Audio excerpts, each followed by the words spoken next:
has become a legend, a victim of tragedy, who emerges as a symbol of justice. What the hell are you? I'm Batman. But what drives a billionaire to become a crime-fighting vigilante? You got an angry man in pain, seeking purpose in his life. And how do Batman's motivations reflect our own? He is struggling with the very things that you and I struggle with every day.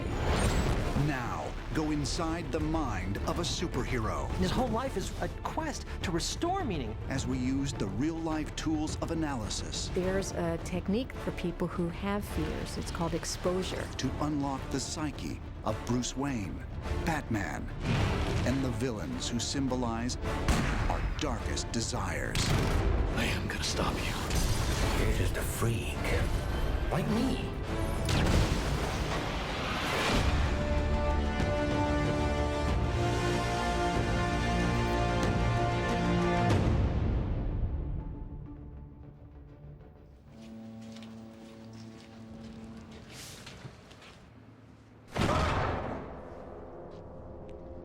Hey. Stace?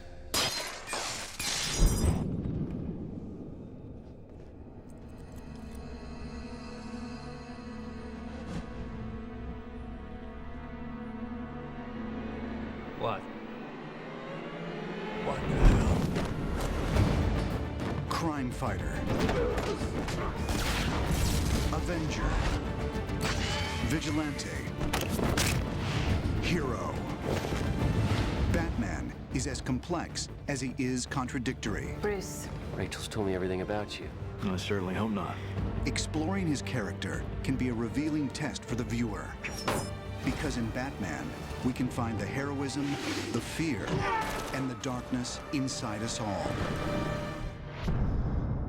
The brainchild of creator Bob Kane, Batman debuted in the pages of Detective Comics in 1939.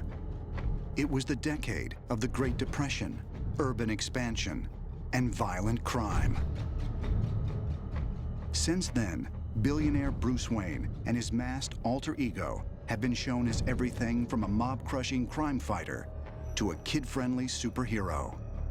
But by the end of the 20th century, Batman had taken on a darker, grittier, and more realistic tone as writers and filmmakers began adding layers of psychological motivation.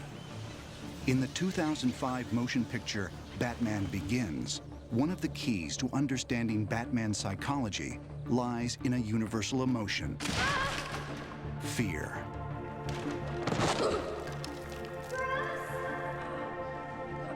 In the film, young Bruce Wayne develops a paralyzing fear of bats.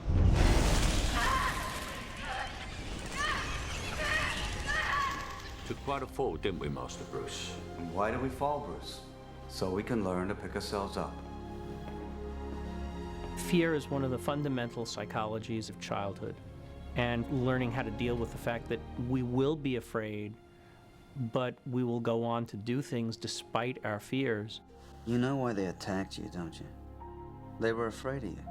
Afraid of me. All creatures feel fear, Even the scary ones. especially the scary ones. One of the interesting things about Batman Begins is it gave us a little more glimpse into the young Bruce Wayne. He tends to be a fearful and anxious kid, which is a very interesting choice in temperament to give him. It's almost like he's starting to have a panic attack in the play where it's a callback to the bats when he fell in the bat cave.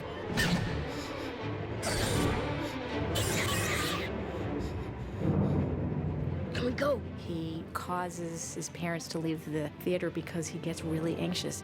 Please. Okay, let's go. Central to the Batman mythology is the notion of choice. That's very, very central to everything. The Batman stories portray the alternatives of good and evil, life or death. In Bruce Wayne's case, he was confronted with the most horrible tragedy one could imagine. Wallace, Joey, come on, fast. That's fine. Here you go. Hey!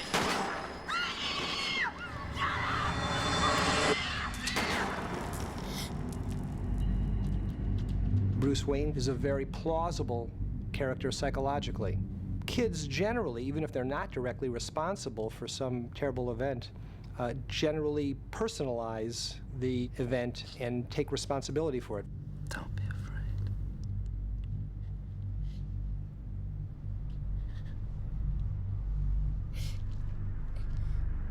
He feels guilty because his fear caused them to go into this dark alley, and they died as a result of it.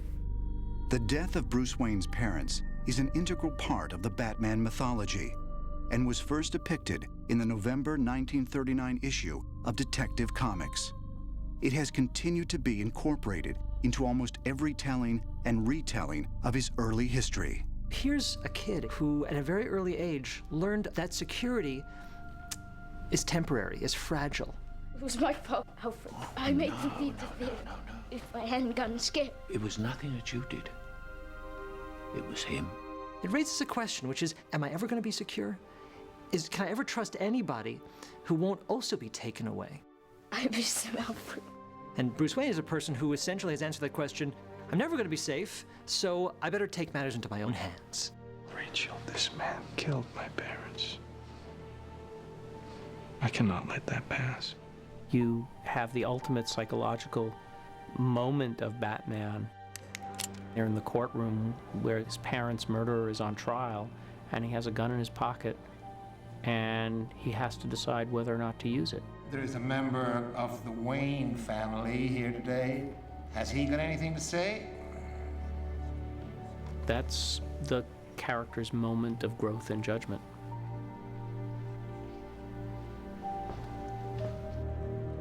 When people experience a traumatic event, it often calls into question fundamental beliefs they have. And this is the way that trauma can be a very powerful, positive force in inducing growth. With Bruce Wayne, he became dedicated to avenging, not revenging, but avenging his parents' death and protecting innocent people from criminal acts.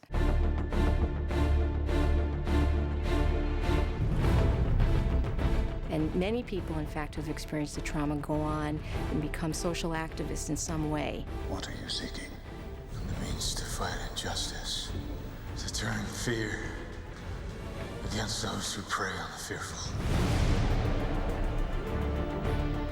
His strength derives really from this extraordinary motivation he has through the tragedy of his parents' death and his attitude to it.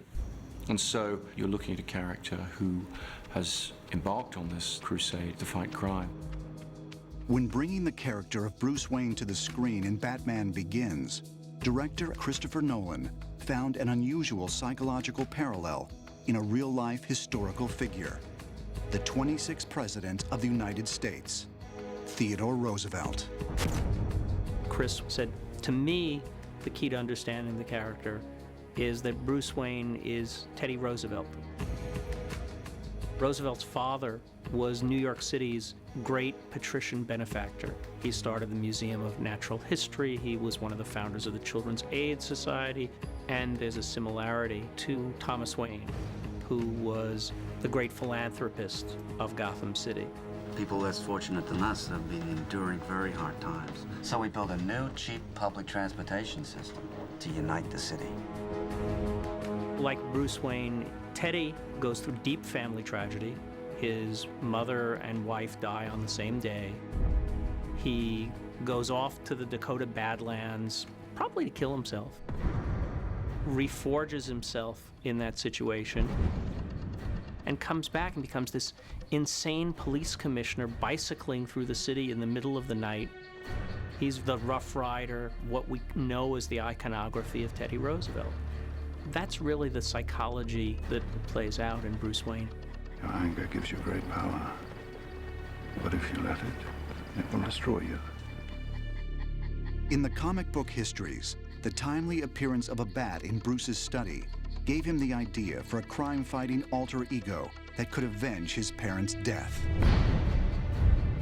Originally called the Batman by creator Bob Kane, this second identity was inspired by popular characters like Zorro and the Shadow, wealthy crusaders who cloak their crime fighting behind a secret other self. In Batman Begins, the motives for Bruce's transformation are more psychologically based. People need dramatic examples to shake them out of apathy, and I can't do that as Bruce Wayne. But as a symbol. What symbol? Something elemental, something terrifying. In the film, Bruce chooses to adopt the appearance of a bat because it's a creature that embodies one of his greatest fears. The symbolism of using the bat is he's conquered those fears.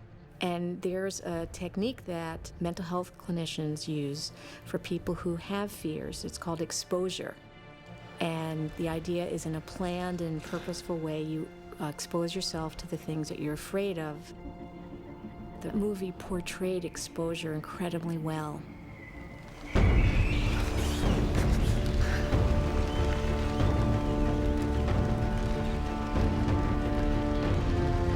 He stays with the fear until he calms down and sees that he's okay. It's just a wonderful example of how people become afraid of things and they can become unafraid of them. The murder of Thomas and Martha Wayne instilled a sense of purpose in the life of their orphaned son. But as Batman, that life is far from easy. And each day, Bruce Wayne's psyche is divided between his normal self and his secret identity. Which raises a fascinating question. Who is the real person? Bruce Wayne or Batman? People are dying, Alfred. What would you have me do? Endure, Master Wayne. Take it. They'll hate you for it, but that's the point of Batman. He can be the outcast. He can make the choice that no one else can make. The right choice. For decades, Batman fans have embraced a hero whose character would unnerve us in reality. A man divided between his daytime life as a philanthropist and businessman and his nighttime crusade as a masked avenger who operates outside the law. He is trying to integrate this ever-going conflict that he has between good and evil with the person that he thinks he is, more importantly, the person he wants to be. In the early 20th century, Swiss psychiatrist Carl Jung explored the link between the conscious and the unconscious mind. Jung believed that in all of us, a struggle wages between the socially acceptable self and what Jung called the shadow side. Batman embodies the shadow side. He looks like evil. He operates like an evil guy. Where are you? Here. He operates outside society, and yet his values are the values of a virtuous man. He is a perfect union of the two sides of all of us, the good and the evil that coexist in human life. Theatricality and deception are powerful agents. You must become more than just a man in the mind of your opponent. In the film Batman Begins, Bruce's choice to take on the identity of a bat not only taps into his own childhood fears, but into the fear most people have about the flying creatures. In popular culture, a bat is a threat. It comes out at night. It's something you can't really see, but it can bite you, can suck your blood. So what Batman does is take the iconography of evil. Look at medieval paintings of devils, demons. They have often horns and bat wings. Bats in every culture except the Chinese that I know about are symbols of evil, of the dark side, of death, of Satan. And that fascinates us. People are always fascinated by evil, partially, I think, because it's an unacknowledged part of every one of us. And Batman puts that in your face. Why bats, Master Wayne? Bats frighten me. It's time my enemies shared my dread. History has a lot of examples of people taking symbols that are initially negative, initially hateful even, and getting ownership of them. In the Nazi era, homosexuals were branded or forced to wear a pink triangle. Well, in recent decades, the pink triangle has become a symbol of liberation for homosexuals. Bruce Wayne's done the same thing. He's taken a symbol of all that is scary, unpredictable, and chaotic in the night, in the world, and owned it. By the same token, You could say that the choice of a bat, which is able to soar above society, upwards towards the heavens, represents this aspirational purpose or dynamic that seems to be motivating his behavior. Well, well, you took my advice about theatricality a bit literally. He's created this symbol, and that symbol can't have limits. He can't show weakness ever. And so you have the fight between what is good for Bruce Wayne and what is the right thing to do for Batman, and the two of them are not always compatible. Of course, there are other ways of channeling anger and loss, like psychotherapy. Well, why doesn't Batman just go into therapy? Why does Bruce Wayne just go into therapy and then be cured of Batman? The reality is that the Batman persona is the true persona, in our opinion, the way we handle the stories, and that Bruce Wayne is the mask. Batman's just a symbol, Rachel. No, this is your mask. Your real face is the one that criminals now fear. Which is the true man? The Bat or Bruce Wayne? Since the birth of the superhero era, a lot of psychologists have talked about the multiple roles that we play in everyday life. There's an identity that we play with our spouses, identity we play with the coworkers who work beneath us, and the coworkers who work above us. For Batman, you've got the billionaire playboy, which I think most people would say is not the real person, and that's just a persona, it's an act. Then you've got Bruce Wayne when he's not playing the playboy, and then you have Bruce Wayne when he's wearing the Batman costume. They're facets of the same core personality. Which is the real identity? Is it Bruce Wayne or is it Batman? And I think that the really cool answer, of course, would be to say, oh, it's Batman. But I think that that misses the point. What defines the character is the essential humanity that Bruce Wayne possesses. You are my greatest student. It should be you standing by my side, saving the world. I'll be standing where I belong. Between you and the people of Gotham. The core of his identity always remains Bruce, because it's his formative experience as Bruce that fuels both. Batman is a tool he puts on to accomplish what he needs to do. If Batman's true personality remains a subject of debate, so do his motives for fighting crime. History and fiction are filled with figures who remind us that one person's hero is another person's vigilante. In the letter of the law, Batman is a vigilante. He has identified the white and the black, the right and the wrong, and lives by that code much more strictly than anybody else does. Laws are open to interpretation. Batman's law is not.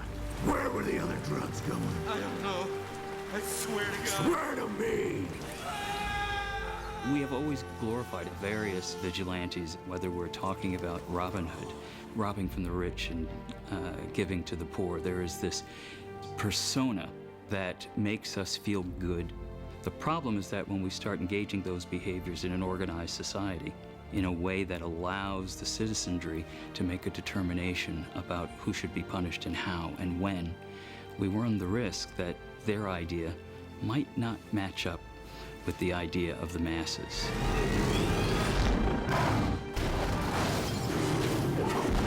What he's doing is really outside the law. But as a citizen of Gotham, he really didn't have any choice because the law was so corrupt, he couldn't work within the law. But on the other hand, Batman has one rule. He will not take a life. I will not become an executioner. He's got systems that he orders his behavior by to try and restrain his natural instinct for violence or for revenge or whatever dark impulses that drive him. A lot of what makes him Batman is the ability to control himself, to be able to be disciplined. In many situations in life, success requires that we regulate our impulses. Somebody drives into a parking space ahead of us, and instead of ramming into him, which I'd love to do, I suppress that. I exert self-control. Self-regulation is like a muscle. We have, all of us, a muscular ability to regulate our impulses. Bruce Wayne is a man who's developed that muscle. He has worked that muscle out. So now he has a stronger capacity for self-regulation than anyone else. That's almost his superpower, the power of self-control. If you finally learn to do what is necessary, I won't kill you.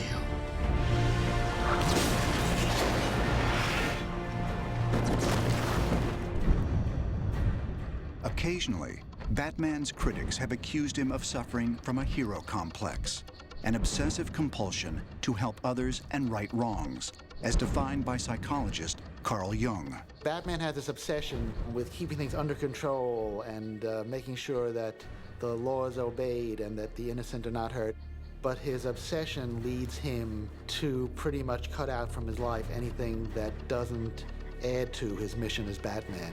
He's obsessive compulsive about that. I bought a story once where he's in the middle of an important business meeting, and it's late in the afternoon. He's discussing $1 million business, and he stops paying attention, and he's simply watching the sun go down. And the second the sun vanishes behind the horizon, he goes, "Meeting's over, I've got to go." He cannot stop being Batman. It's much easier to stop being Bruce Wayne. So once you understand that, then you can understand why he is motivated and why he continues to behave in the way he does. Batman's behavior includes his choice to deny himself a lasting romantic relationship. You once told me that we'd be together. Bruce, don't make me your one hope for a normal life. Did you mean it? Yes. Bruce Wayne's very capable of falling in love. You might even say that's his Achilles heel, almost his kryptonite. He can have the greatest technology in the world, the greatest weapons in the world, but his heart has no shield. His heart can be broken. So if you're Bruce Wayne, falling in love is a very dangerous thing because it's possible that the person that you fall in love with will get hurt as a direct function of that person's affiliation with you. You look nervous. He doesn't want to love that openly with the fear that that person might be lost to him the same way his parents were. This is what makes him a hero. It's easy to make a choice if it has no consequences for you. With Batman, the consequences are monumental, not just life and death, but the kind of life that he lives.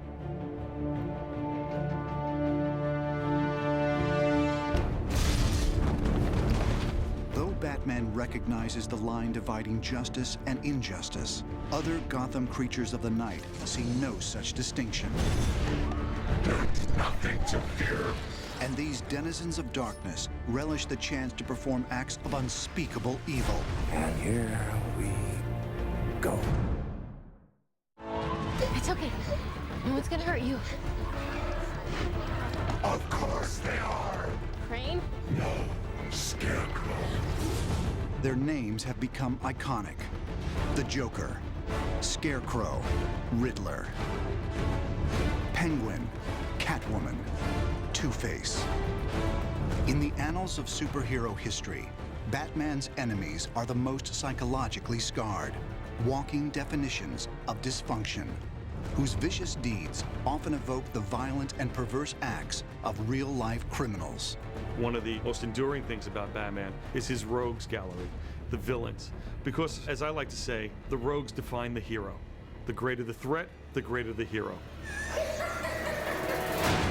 Demonstrating everything from psychopathology to narcissism, Batman's arch enemies also offer twisted mirror images of Batman himself. His villains, like Batman, experienced a tragedy. But he responded by saying, I'm going to spend my life restoring justice to the world. His villains didn't make that choice. There are plenty of villains that are just as obsessed, but they feel that anything bad that happened to them is something that they need to get payback from the world from, you know. Whereas Batman had the exact opposite point of view. Something bad happened to me, I'm gonna make sure it never happens to anybody else. Every one of the villains takes what Batman uses as a strength and makes it a weakness. So therefore, Batman sees how his methodologies can go horribly wrong if he goes over a certain line. Penguin is bureaucracy gone bad. If Batman or Bruce Wayne let his foundation be used immorally, he could become what Penguin is. As depicted in the film The Dark Knight, Harvey Dent, also known as Two-Face, is a prime example of a Batman hero turned tragic villain. Harvey Dent is one of the great characters from the comics, and he has a fantastically interesting arc because he's somebody who starts out as a good guy. He is a DA. The night is darkest just before the dawn. But then a great tragedy happens to him and he becomes something else. You either die a hero, no, or you live long enough to see yourself become the villain. Harvey Dent ends up being scarred by one of his adversaries and completely loses his mind. And half the time, he's sympathetic and compelling, and the other half, he's as dangerous as a human being can be. Two-Face is having trouble with the duality, can't reconcile the two halves of himself, has to flip a coin to choose whether to do good or evil. Something freeing about that, also something extremely disturbing, because he's given up his own sense of responsibility because of the coin. Two-Face could be described as exhibiting a dissociative disorder, a person who literally is giving you two personalities.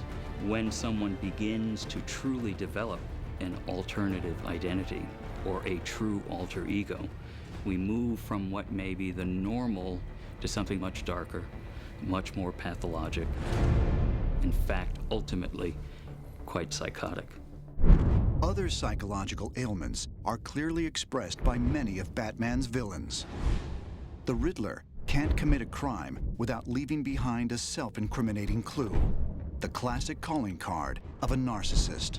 Individuals who are narcissistic, they engage in the behaviors because they want to be noticed.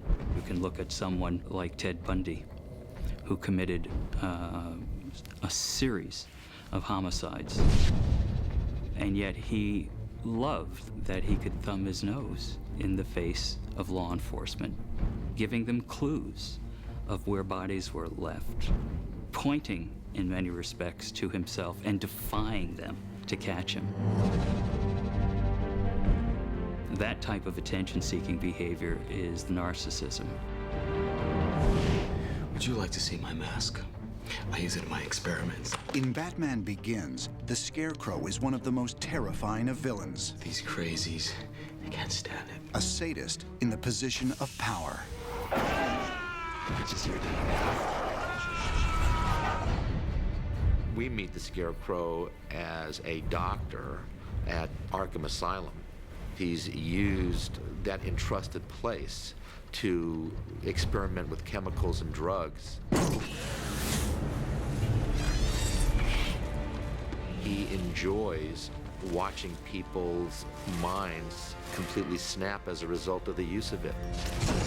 There's nothing to fear but fear itself. Scarecrow uses fear as a tool to ultimately get what he wants, independent of what it might cost others.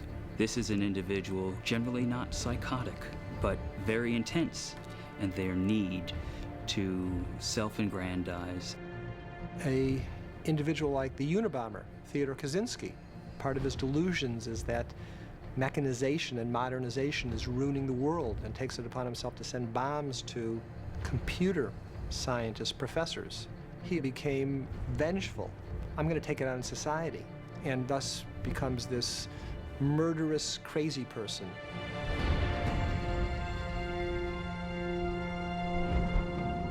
Eventually, each Batman villain ends up, however briefly, in Arkham Asylum, Gotham's institute for the criminally insane.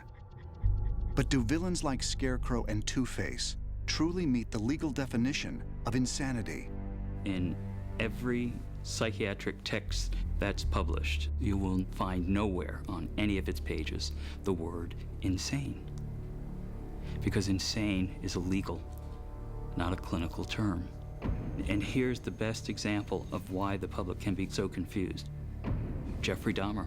How can a person who kills his victims, cuts them up, has their heads in the freezer, not be crazy? And yet, he did not meet the test of insanity in Wisconsin.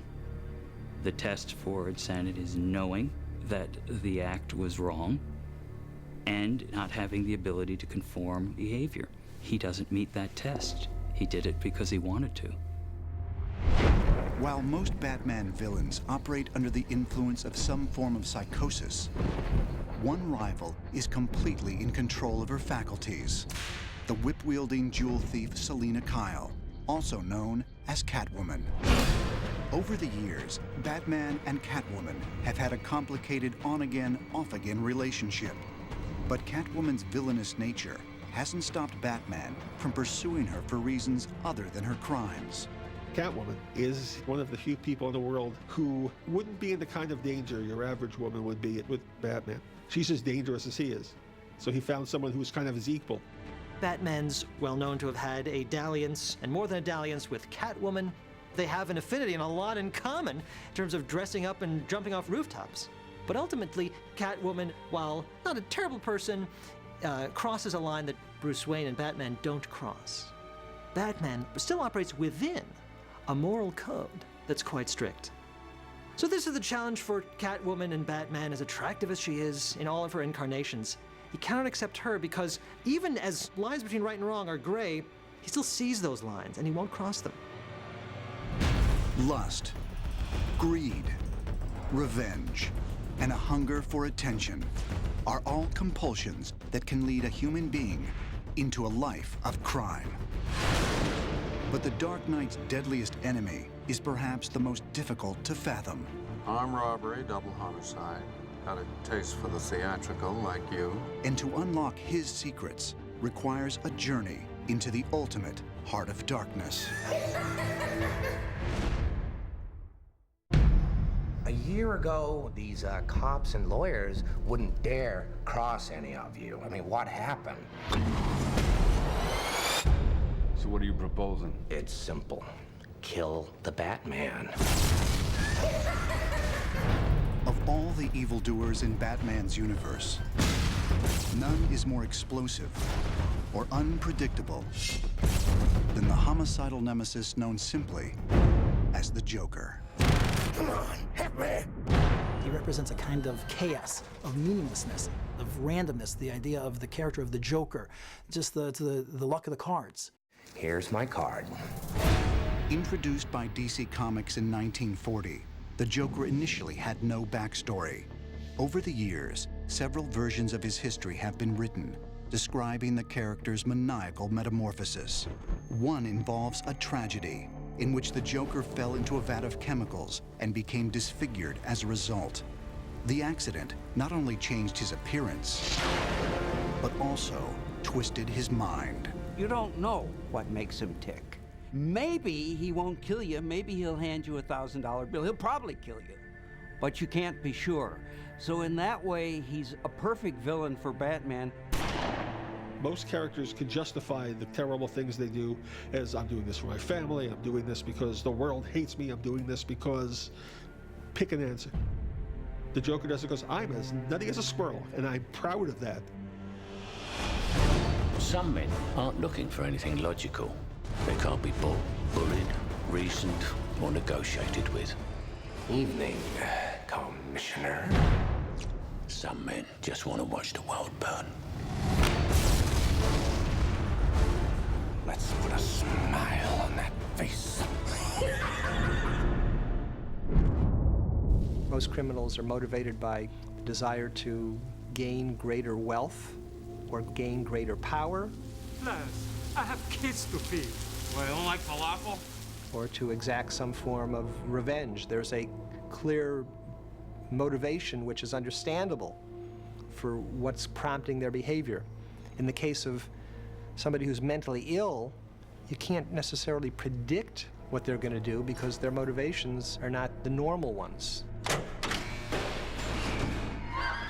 For example, an individual such as John Hinckley, who believed, amidst his psychosis and narcissism, that if he were to assassinate the President of the United States, Jodie Foster would fall in love with him. You see quickly where the logic in that line of thought falls apart. Why so serious? And the Joker has an agenda of chaos. He's a unique villain in that he is not even necessarily after money or power or any of those traditional things. So that's really the hardest kind of evil to fight, because you can't bargain with it. Well, hello, beautiful. In The Dark Knight, the battle between Batman and the Joker is taken to the ultimate level. A little fighting you. I like that. Then you're gonna love me. I always felt, as Batman, that there was a great curiosity about this Joker because he hadn't come across anybody like him before. This is another character like himself who will not compromise whatsoever. I think the Joker is the logical response to a character like Batman. Ooh, you want to play? Come on. Partly because Batman, having raised this extremity of behavior in Gotham, you know, he's putting on a mask, tapping into people's fears. And there's all of the technology he employs. He's distinguishing himself to fight crime.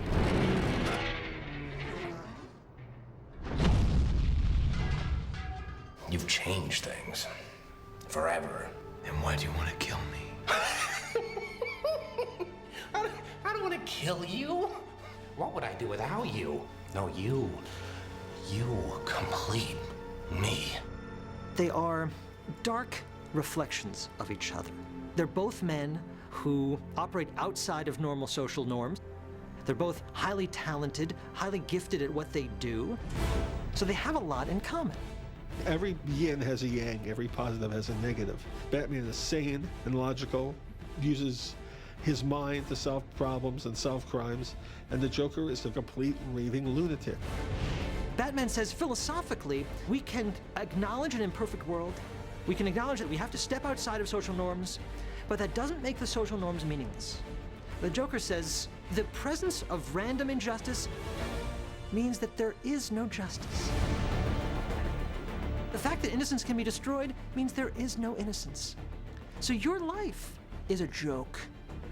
Now, when someone says your life is a joke, that's a challenge. It's not just a physical challenge, it's a moral challenge, it's an intellectual challenge. And Batman can't let that go. Because the Joker isn't just threatening him physically, he's threatening the premise of Batman's existence. That's why it's such an epic discussion that they're having. And of course, it's played out physically, it's played out in fights and punches and gunshots.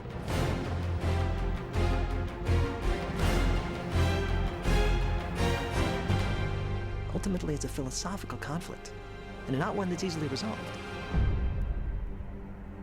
The Joker wants to see that everybody has a price, that nobody is pure, and that even Batman can be bought or can be leveraged in such a way that he would compromise his principles. Whatever the psychological cause of characters like the Joker, the villains of Batman have given us indelible images of the power of the human mind and its capacity for cruelty. Everyone has the capacity to do evil, and everyone has the capacity to do good. Holocaust survivor Viktor Frankl talks about the last of the human freedoms. It's the attitude one is going to adopt towards life. That's the fundamental choice that we retain no matter what we are experiencing, no matter where we are. That notion of choice is fundamental to the Batman personality. I've seen now what would have to become to stop men like him. Batman represents the incredible power that one enjoys when one consistently chooses the same direction, makes the same choice and the right one, to champion good, to choose to affirm life.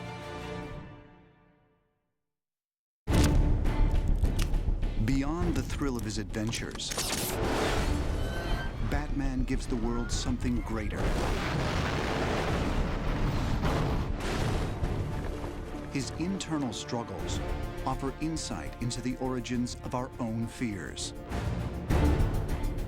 the motivations behind evil acts, and the ways that an ordinary human being can become a hero.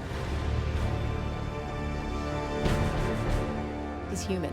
He's one of the few superheroes that's just a normal guy who's willingly dedicated himself to fighting crime, but it's conceivable that it could be you or me. We don't come from Krypton. We don't have superpowers or mutant genes. Batman is in the realm of obtainable.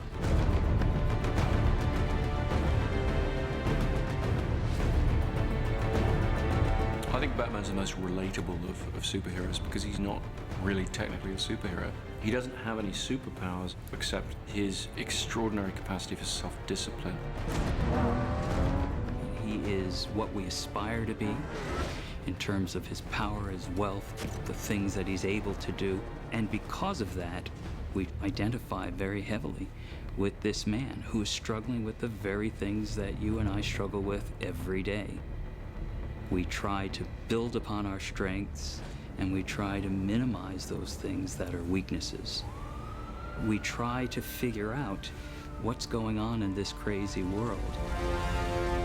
Batman reflects the full spectrum of emotional angst and joy and sorrow that each and every one of us experience in life.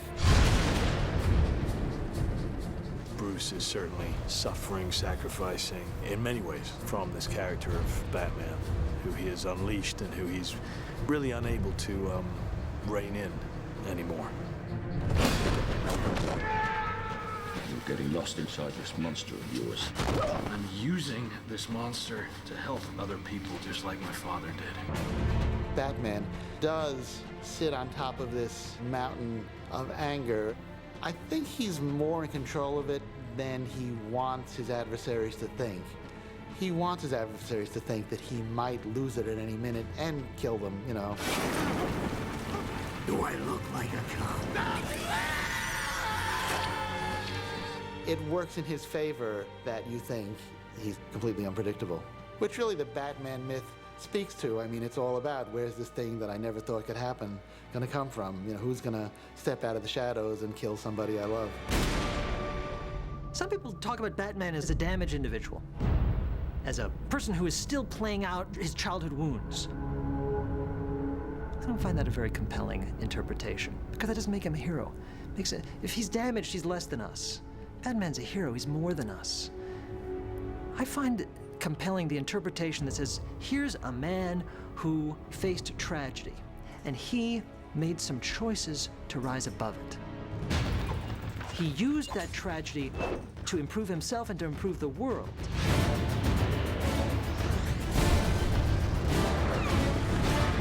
That is a hero. That makes him compelling. The appeal of Batman has been in part to the idea that if something that tragic happened to me, would I have that kind of ability to shape my life that way? I can't tell you how many people who have contacted me and said, I went through tragedy and turned it into a victory. And the Batman's image was ever before my eyes, and I used that image to get myself out of the depths of despair.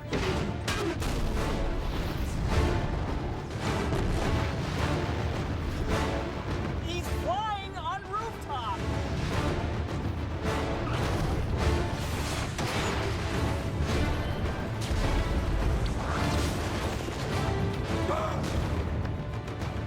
The best thing about Batman is he's not really a superhero. He's a human. Like your father, you lack the courage to do all that is necessary. And he shows us the greatness of what humans can be. I am gonna stop you.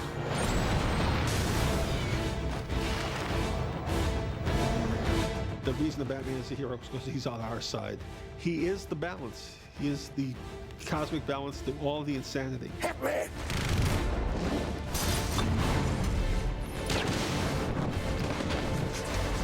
Batman says, we can make meaning in a difficult world. We can pursue justice in an unjust world. Batman's a character that provides us hope that all of us need.